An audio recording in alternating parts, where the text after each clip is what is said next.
whatever. And today I got frustrated again.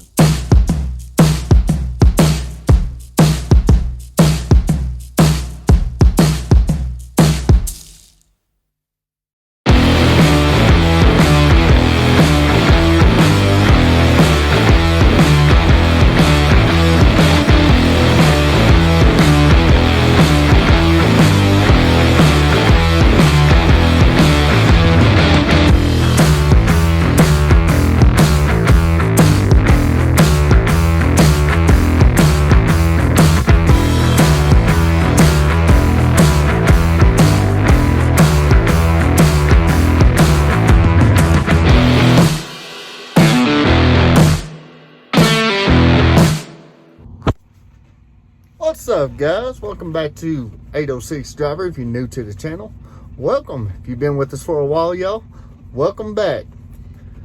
If you are new to the channel, please consider subscribing, and if you do, be sure to hit that notification bell. That way you'll know when we upload new content, which has been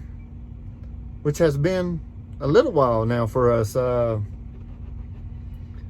I've started on about 3 videos in the last week and a half here, and I have not finished any of them. I've gotten either sidetracked or frustrated or whatever. And today I got frustrated again, but I'm just now starting this video. So I'm going to talk a little bit about what happened, and then we're going to leave it at that. And hopefully for the rest of this vlog, everything will be hunky-dory and go our way. So, but it's Monday morning, or it's Monday evening now, Monday night, not even evening,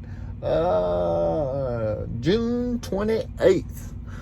We are sitting at the TA in Moriarty, New Mexico. I got up this morning at the house, went down to the shop, had to put a new carrier bearing on the truck. So I had to pull the drive line out, of course, cut the old carrier bearing off that had some play in it, and put a new one on. And I was going to make a video on that, but of course, we had a lot of people show up down there, and it's just hard to make a video when all them people are, when we have a lot of company down there at our shop. So I pretty much come to the realization that if I'm going to make a maintenance video, a how-to video, I'm just going to gather everything up and do it at my house. Everybody just kind of looks at you funny when you're recording videos, and kind of, I don't know, it's just a weird vibe down there at that shop. But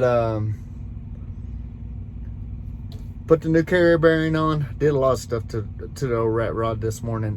Put a fuel tank strap on each tank, one on each side, on the rear of each one. Both of those needed to be replaced. I got that done.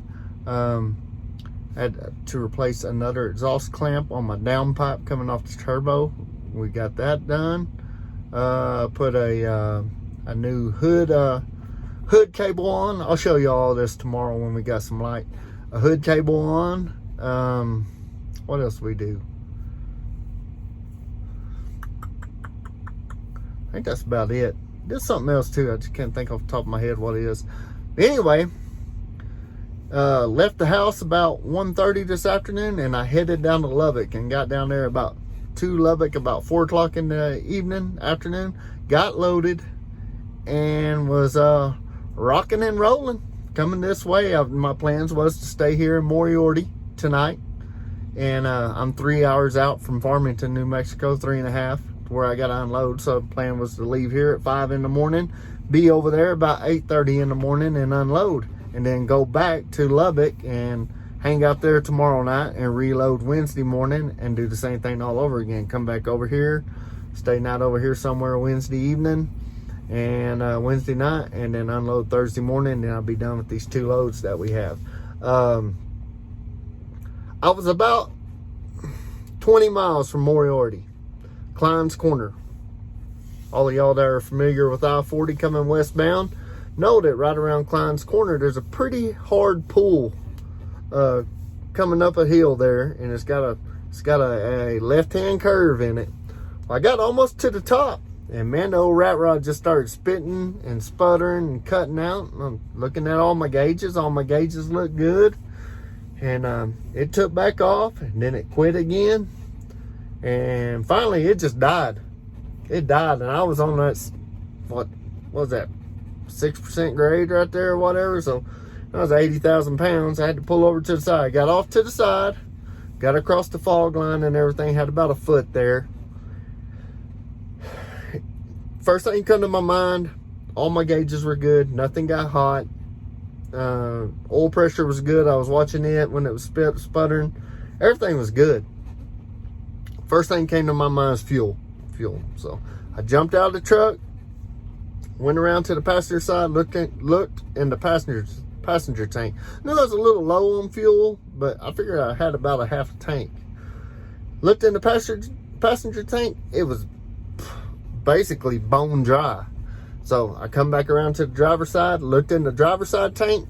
It was plumb full. So what happened, got to looking around, and I guess while I was either under the truck, putting the drive line back in and messing with the carrier bearing, well, and between putting the fuel tank straps on and climbing in and out, on the bottom of these tanks, on these Pete's, that's where your suction lines come out of, on the bottom of the fuel tank, going to the, going to your fuel pump.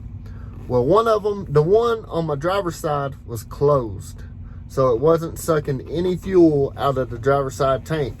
So what happened is, it sucked all the fuel out of the passenger side tank. It was still returning to the driver and the passenger, but eventually it filled up the passenger side tank, and there was no more left to return because it wasn't pulling out of the driver's side tank. So there's no more left to return to the passenger side tank. So what I ended up having to do, I always keep an empty empty 1 gallon, like an antifreeze can with me. And I got underneath the truck, closed the valve of that full tank, which is already closed on the tank that was full. Pulled got my crescent out and pulled the line off. I filled that 1 gallon jug up with diesel, put the line back on, opened the valve up, and then I went to the passenger side tank that was empty. I closed that suction valve off on it, went ahead and closed it off. Basically what I did was isolated the tank to where the one that was full of fuel would be the only one pulling. That way I could get the thing started and running again. So I used the fuel that I put in the 1 gallon can jug. I primed my fuel filters with. So I got them primed up. I had a little bit of starting fluid left, and I was able to get it back to running. So, and came on in here to Moriarty. By the time I got here, it had returned enough fuel back into the passenger side, probably 10, 20 gallons. And I was able to open it back up. Everything was circulating right like it's supposed to. And I got diesel. I'm sitting here at the TA, like I said, and got diesel here a while ago. Made it in here about 9 o'clock. I actually stopped at Lisa's truck stop, just east of here. Pretty cool old school truck stop. They're renovating it though. But man, I went there and actually took a shower there to get all I had diesel all over me, y'all. I smelled like diesel. Hell, the truck still smells like diesel in here. I'm gonna have to smell it the whole time. So took me a shower, but they're renovating, so they're not open all night right now, and they close at 10 o'clock. So I came on down here to the TA, and I got my diesel and all that. I'm gonna stay here tonight just in case I wake up in the middle of the night and need to go in or whatever. But when I was over there looking around at the truck, I noticed I got up, my right front drive airbag is hissing, it's leaking air. Probably got a pinhole in it or something. So it's kind of a come and go leak. It's up under where it rolls back up underneath. So that's where we're at with that right now. And I really wanted to get some footage of that truck stop. They got a pretty cool chrome shop in there. So it's the first time I've ever been there. I got some old cow hauling buddies that tell me about it, tell me a lot of stories about that place. There's a lot of old riffraff and stuff used to go on back there. It's a neat place though. But lucky for y'all and lucky for me, I'll be coming back through. So I'll stop through there during the daytime sometime, and we'll get some action from there. And I'm already 10 minutes into this video, 9 minutes talking, so I might just go ahead and post this as a what's going on.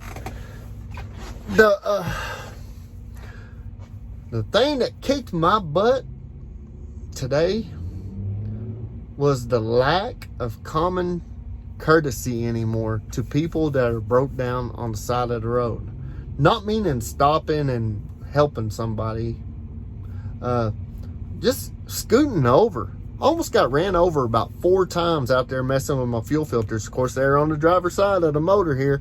I had to stand over there to get them off, prime them, and get them back on and everything, and use my primer and everything to pump up the fuel pressure on the fuel rail. So, man, I look, and there would be nobody in the hammer lane, and they would just blow by you right there. Luckily, I was at the top of the hill, so most of the big trucks that did it, hell, most of them, these old Cascadias, they're governed at 62 anyway. Hell, they wasn't running 30 mile an hour by the time they got to the top of the hill, so they wasn't moving very fast. But man, them 4-wheelers would go by there 85 mile an hour and not even blink an eye.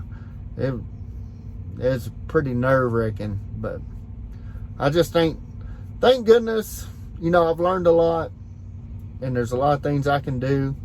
You know, I got myself off the side of the road and out of a situation, and it was raining, it was pouring, it was just horrible, y'all. And I don't complain too much. You know, y'all always know I'm pretty upbeat and pretty happy all the time, but today has been one of them Mondays, and hopefully Tuesday will go a lot better. So with that being said, they're having some kind of little carnival back here behind me. It's still raining. I was wanting to put up my drone, get a little bit of video of it, and of the little carnival they got. I guess they're having some kind of fireworks fest back there or something, but it's already, it's almost 11 o'clock here, almost 12 o'clock Central Time, my time. So I'm going to get up about 5 o'clock and roll out. Actually, I'm going to get up about 4:30 and be rolling out by 5 o'clock. Get over there and get unloaded 8:30 or so, and 9, and then we'll be back in Lubbock. So I'll probably start a brand new video, and being that this one's already 12 minutes long, and but I do appreciate everybody watching, and sorry I feel like I haven't put a lot of content out here lately, and it's just, we've been blowing and going. So at the end of this video here, I'm gonna throw in a couple little 1-minute montages. Me and my uncle ran together on Friday, hauling some dry fertilizer. I got a little 1-minute montage of that. I got a little 1-minute montage of some liquid fertilizer I'd hauled up to over to Dalhart. It's pretty cool footage. Most of it's drone footage, so, and I just kind of put it together. It's pretty neat. So I'll put those at the end of this video, and it'll help this one out a little bit. And tomorrow I will start a new one and get a little footage going up there to unload, and then hopefully somewhere in here, I don't know if it'll be going back tomorrow or coming back over here on Wednesday or Thursday, when we'll get to stop at Lisa's and get some footage there. Hopefully, I think I can probably do it tomorrow. I can stop by there in the middle of the day, because really, I got my old Connex 3300 HP here. They supposedly got a good CB repair shop guy there. So I'm gonna drop this off with him and see if he can get this one fixed for me, so I'll have a good spare. And supposedly my other 3300 came in the mail today, or not supposedly, it did. My boss called me and told me it did. We also might be picking up some new contracts, fertilizer contracts, but some stuff closer to the house. So that's a big plus. Have some stuff come to the house. So we got some stuff in motion. Trying to get a little bit more work and some more stuff local around the house. So and it's looking kind of promising. So hopefully that all works out for us too. But anyway, like we always say around here, keep the shiny side up. hammer down, support your veterans, enjoy the montage, and we'll catch y'all on the next 806 driver. We out.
Truck so clean, rolling with my windows down. Truck so clean, rolling with my windows down. The truck is so clean.